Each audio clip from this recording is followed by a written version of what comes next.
for inviting me to join the show today. Great. Well, it's really nice to have you here, and as always, you've provided us with 3 photographs, and we'd like you to take us down a little trip down memory lane with you as we go through those photographs, and you can tell us more about what they mean to you and what they mean, how they've influenced your life. So let's kick it off by asking you how you came to work in the travel industry to begin with. It was actually I got invited to work to open a new PR division of an existing agency that specialized in travel. And although this new division was not meant to have anything to do with travel, the first few clients happened to be travel clients. And from there, I just discovered the travel ecosystem. And having worked within other industries, and particularly within the IT industry, which was quite generalistic, I found the infrastructure very challenging and difficult to understand how the ecosystem worked. But within travel, it just seemed absolutely fascinating, this sort of supply chain that the industry has, and soon realized how well connected and networked people were. And attending some of the events, the events, the exhibitions, the trade shows, I think it just gave me a whole new perspective on what business was and what working relationships were. And I just realized I was enjoying my job. And then I thought, well, this is where I got to stay. And do you feel that people that stay in the travel industry have a certain sort of profile? Are they attracted to the travel industry because of the industry, or because of the people within the industry, or is it something within themselves that make them want to stay in the industry? I think it's the relationships that they develop whilst they're in the industry. In many counts, it certainly isn't what you're earning. There are opportunities, and it does come, those opportunities do come, I think, from the longevity. The longer you are in the industry, the more you're recognized, the more you're respected, and that people then sort of invite you to be part of things, which I think in other industries, there isn't that sort of community that you get within travel. So I think, certainly the reasons for people staying there, they surprise themselves that they stay there because of the network that they've created, not necessarily because the job is better than any other job, or that you get paid more than anywhere else. It's the lifestyle. Fantastic. Yeah. And obviously the COVID's impacted this industry worse, arguably, than any other industry, and has forced many people out of the industry, or at least out of work within the industry, and potentially out of the industry altogether. How do you think that's going to have, what impact that's going to have on the industry moving forward? Yeah, I certainly feel, particularly for a lot of the people on the service end of the industry. For example, if you take the airline crew, or anybody that's directly customer facing, unfortunately, I don't see most of those getting their jobs back ever again. I think that their career has come to an end because of the type of customer service that needs to be delivered today has changed so substantially, especially if you compare them against any airline crew that was hired in the 90s. They're just not able to deliver what is needed today, which is fast, quick turnaround on a budget.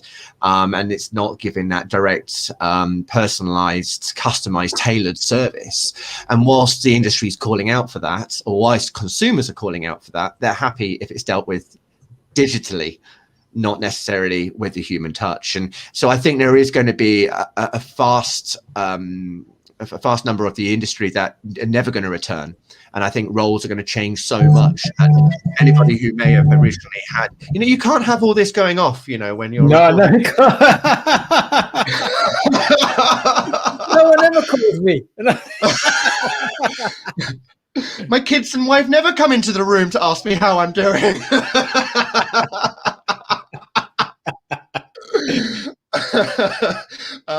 This is what happens in a live interview. So yeah, that's going to happen. Yeah. I can't remember what I was saying. So obviously there's lots of talk about revenge travel and people coming back. How do you select a destination when you're planning a trip?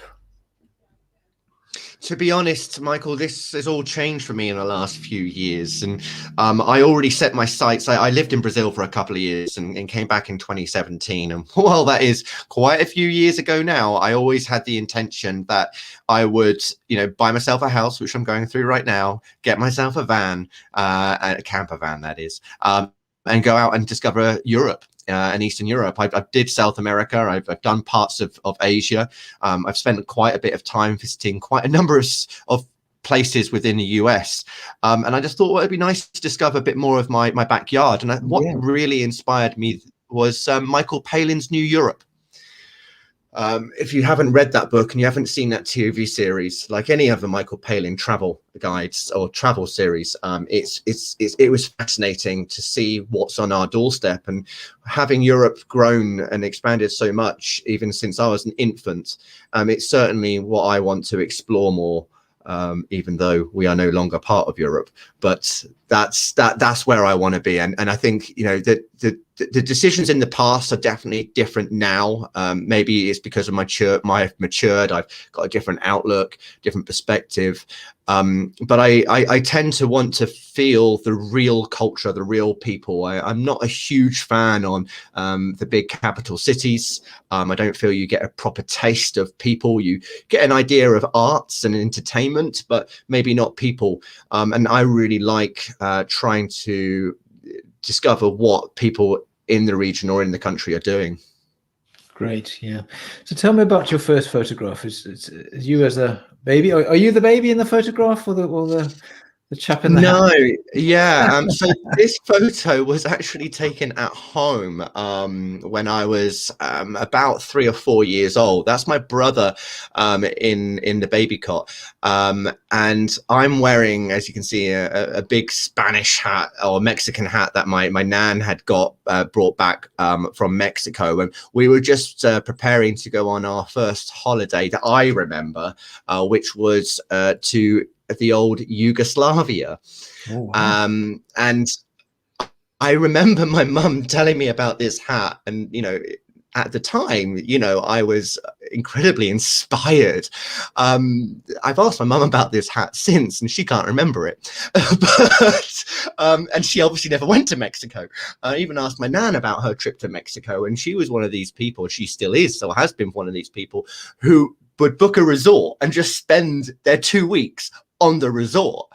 As a kid growing up, the only person that ever traveled was my mum's mum, my grandma, and that she would go to all sorts of places. She went to, I remember her going to Bali, Nigeria, South Africa. She went to Egypt, Mexico, Ecuador, all these far off landish places. And I thought, oh yeah, one day I'm going to do that.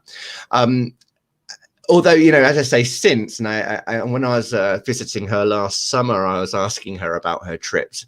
She was a resort lady, always was, through and through.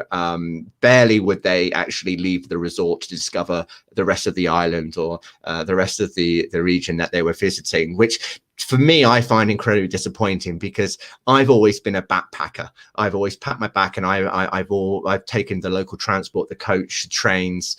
I've hop, skipped, and jumped through countries, and and it's such a contrast. But I think that tells you how much travel has changed in the last 30 years.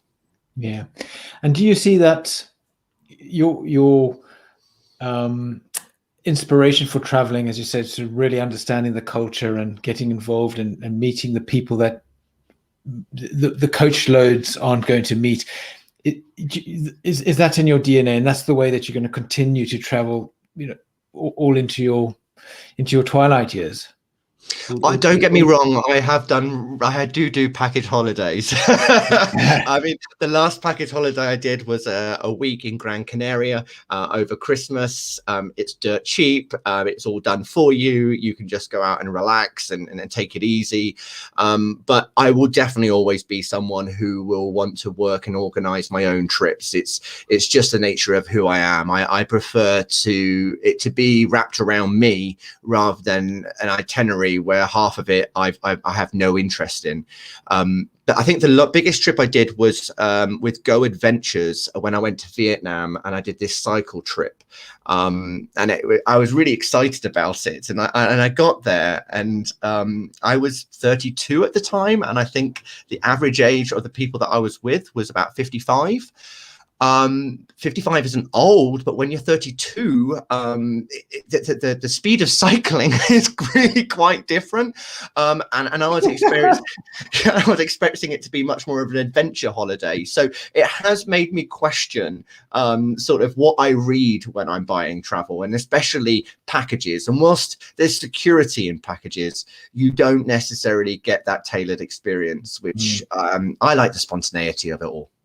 Even if it causes havoc and stress sometimes, but I think that's part of travel. Absolutely. I couldn't agree more. So do you think being part of this industry and understanding kind of the nuts and bolts of the mechanics, you spoke earlier about the technology and the landscape and the ecosystem, and, you know, all of us involved in travel technology know how complex that is. Has that influenced you in any way, in the way that you choose holidays, the way the destinations that you go to, the way that you interact? You know, a lot of what you've described, has that been impacted in any way because you work within this industry? Oh, absolutely. Absolutely. You know, if you're missing information, you know where to get the information from. If a flight's been cancelled, you know your rights. You know how you're able to reroute yourself. Lufthansa went on strike once, and I knew my right of getting to the destination that I needed to get to, and how they needed to reroute me in any way, shape or possible for exactly the same price that I was paying. And I was able to get to my destination, even if I wasn't using Lufthansa. So, you know, I think that knowing the ecosystem allows you to find ways to move to places that other people may not know how to, or know where the special offers are, or when you are in another country, where you can seek help and who to seek help from. And I've definitely needed to seek a lot of help in my past. And I think also, having lived in a foreign country, it's learning how to communicate with people when you don't speak their own language, and how to find that level to be able to understand one another and to get what you really need to get hold of. Fantastic. Tell me about your next picture. It's a very flamboyant pink limousine. And a drag queen, yes. Is the drag queen you? So it's not me, no. The drag queen's in pink, I'm in blue. This was 21. I just finished uni. I basically packed my bags, pulled together all the money I possibly could muster before I then had to start a job. And I went to America to go and visit 3 friends. One was in Chicago, another in LA, and then I went to San Francisco. And this is the end of my trip, when I went to San Francisco, the big gay city. And that's where I knew I needed to go. I needed to be. Being out gay and proud since I was 16, and having been very involved with the LGBT community, and, you know, reading the books and watching the TV show of Tales of the City, I knew I had to go to San Francisco. It was completely different than I was expecting. I was expecting all this glamour, but really it was pretty as dirty and grimy as London. The drag queens really didn't know how to put their makeup on compared to places in Los Angeles. But it was an experience. I was, in fact, this was my first ever city trip completely alone without anyone. It was the first time that I used a hostel, and regretted every minute of it. And I ran out of money completely. I had 5 days to go before I was coming back to the UK. I had to learn how to call my dad by doing a reverse charge. Bear in mind, this is before the internet, right? Or there was internet, but it wasn't easily accessible. I had to get my dad to do me a money transfer in order for me to get myself through those final 5 days. So yeah, it was learning. That was a point where I think I really learned to survive, where I learned I had to look after myself. And now I look back on it, I think 21, God, that's actually young, because you meet 21-year-olds now, and I realize that you have a lot of growing up to do. And so much happens in your 20s to make you grow up. And no matter how much of an adult you think you are at 21, you really aren't. And so looking back at this, not only did I fulfill my dreams, but I learned and grew up very quickly. And did that have any influence on your career, sort of coming back as a 21-year-old, having done that, what you've just described, and then sort of, I presume you went into work after that, or did you continue studying? No, I went into work after this. I think it. I don't think it necessarily had. I think it just told me that I can do things. Yeah. That you can do things on your own. You don't need to be doing things with people all the time. I was always independent, and I think part of that was due to my sexuality. I was bullied at school, and I was always felt on my own. And whilst at uni, I had a huge group of friends, and I was very popular.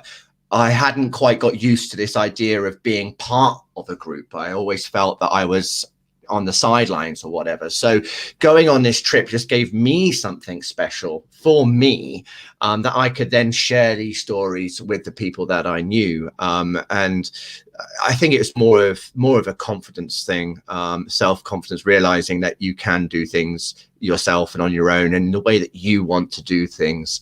And that doesn't mean you're being selfish. It just means that you know, it's taking the opportunity to live your life from the opportunities you have presented to you. Yeah. So from my own personal perspective, I feel that the travel industry is very tolerant. It's a very has a very broad church in terms of people that are involved in the industry, and there's a high degree of acceptance and tolerance within it. But as a straight man, maybe that's just my perspective. No, you're right. Am I correct? I've certainly felt like that, and that's why the travel industry is appealing to me as well, because of that diversity that we have and acceptance. But yeah, what are your thoughts on that? Absolutely. I think it's just naturally attracted gay people, either because gay people haven't necessarily been married, they've traveled, you know, air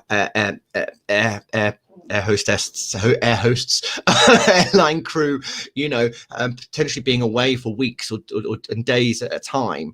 It was more suited to someone who was single or didn't have a family and kids, and so, you know, I always sort of met a lot of people as well throughout hospitality as well, because it's a service industry, it's a personality industry, and you know, gay people have it in batch loads.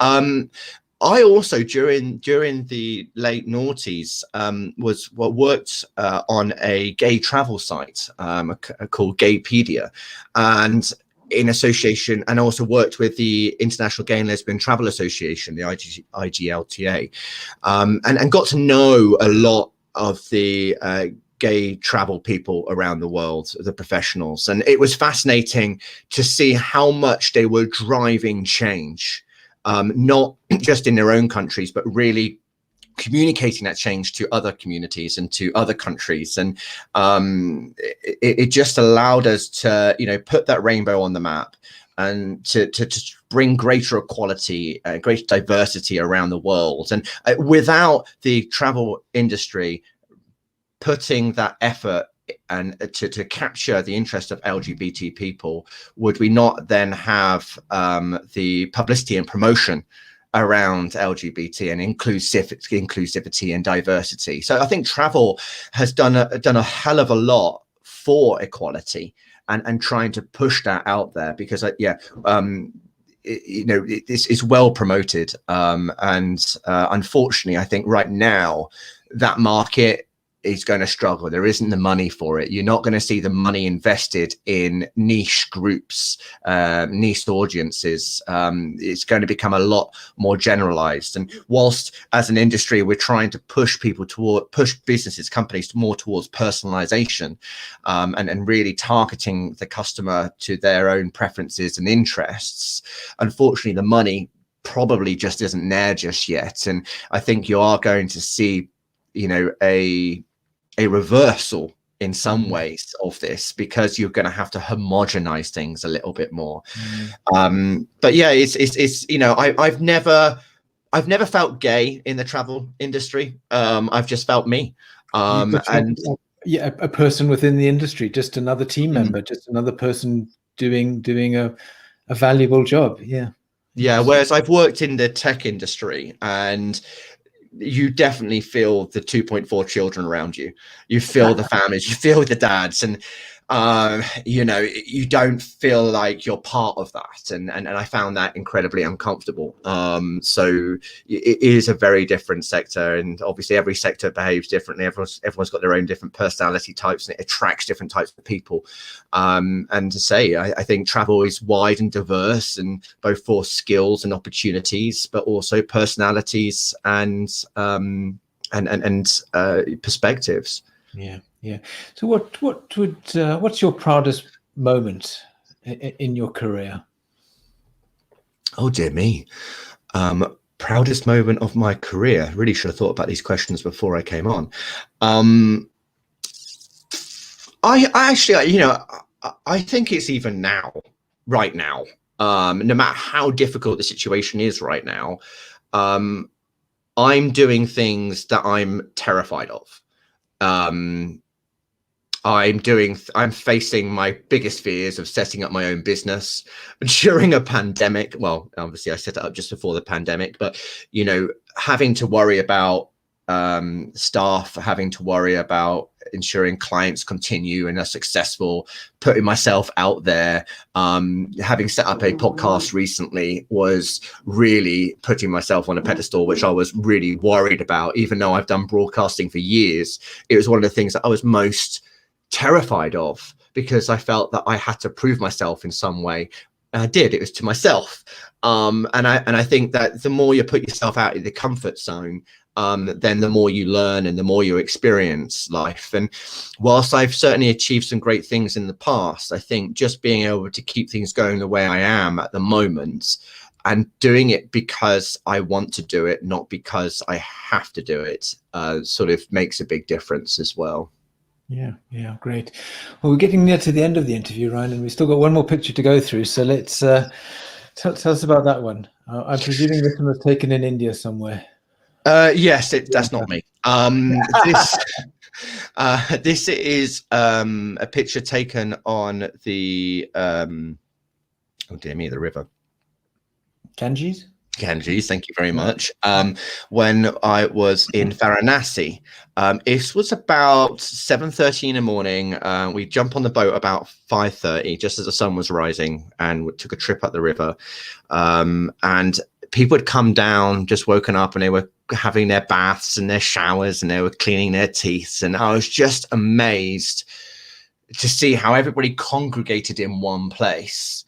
And they were all using the same bath water, and they were just getting on with their lives. And it was such dichotomy to where my life is, really. And obviously we were warned not to touch the Ganges water, and here is someone cleaning their teeth with the Ganges water. But it also highlights to me the disappointment in travel, the impact that humans have had on the world. The fact that you can see a shampoo packet just strewn on the side, and there is rubbish everywhere. And when you look at the color of the Ganges River, you see what goes in and out during the day at Varanasi. And then I've been to other places, and particularly when I went to Amazon, that was hard. And seeing all the plastic just being strewn in the middle of the Amazon rainforest. This was the first moment in my life where I realized the impact that we have on the world, and what does that mean as a traveler, and how does that sit with my conscience. And whilst I came out with some beautifully stunning photos, I still look at those photos today. In fact, I've got one that is this, but it's a wider perspective, and there's about 50 people in the water. And I keep looking at going, this is humans on Earth. And I'm one of them who has the fortune to travel, but at what cost? And yes, I love travel, but I think we all have to be aware of that impact that we're having on the world, and how best we can mitigate that. And I don't mean by carbon offsetting, but actually being carbon neutral, actually making also investing in people who've got little literacy to really understand their impact on the world, because that is the biggest thing, is that it's the poor, uneducated people that don't realize their impact in the world. And if they understood, it's not that they're stupid, it's just that they're uneducated. If we educated them, then we would have a massive reversal on the impact that we're having. And I think it needs to be a concerted effort for all of us to bring everyone along with us with that climate change and our approach to pollution. It's not about rich people saying it's down to the poor people. It's not about placing the blame on someone else. And so that's why this image is really quite significant to me. Yeah, and I suppose one of the positive things of the COVID pandemic has been the massive decline in mass tourism and long haul travel, and all of us, as you said in the beginning, are starting to look closer to home for our next holidays. We certainly will be. When one of my friends, Christy Hiha, who is a lecturer at Surrey University, she has been studying the impact on tourism within the Antarctic and Arctic. And what does that mean from an experience perspective, and how much do consumers actually take home their experiences, and how much does it change their habits? And there's still, as she identifies, there's a hell of a lot of work that needs to be done, and that needs to be done first by the travel companies that are providing these opportunities. If you are going to give access to someone to go somewhere, you've got to make sure that you're protecting that place that you're sending them to.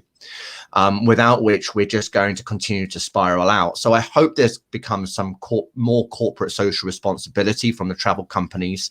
I hope that they start to look a lot closer at how they can make travel more carbon neutral. I'm certainly going to be exploring other modes of transport, including rail a little bit more. And hopefully, we can make a positive change as we move forward the next couple of decades, because we haven't got long, apparently. Indeed. Well, Ryan, it's been wonderful talking to you, and such valuable insights and some really good advice, well thought out advice on how we should approach travel in the future. And I think maybe just to round it off is, if you went back over the places that you visited, is there one thing in particular, one memento, one souvenir, one memory that you hold dearest and would like to just reflect on in conclusion? I would say it's been the times when I have been with someone else experiencing that trip. Whilst I've traveled a lot on my own, what I've realized in recent years is how lonely that experience really is when you come to share stories. Life is about sharing stories, and whilst I can share stories with someone who wasn't there, it's always nice to share those memories with someone that was there with you at that point in time.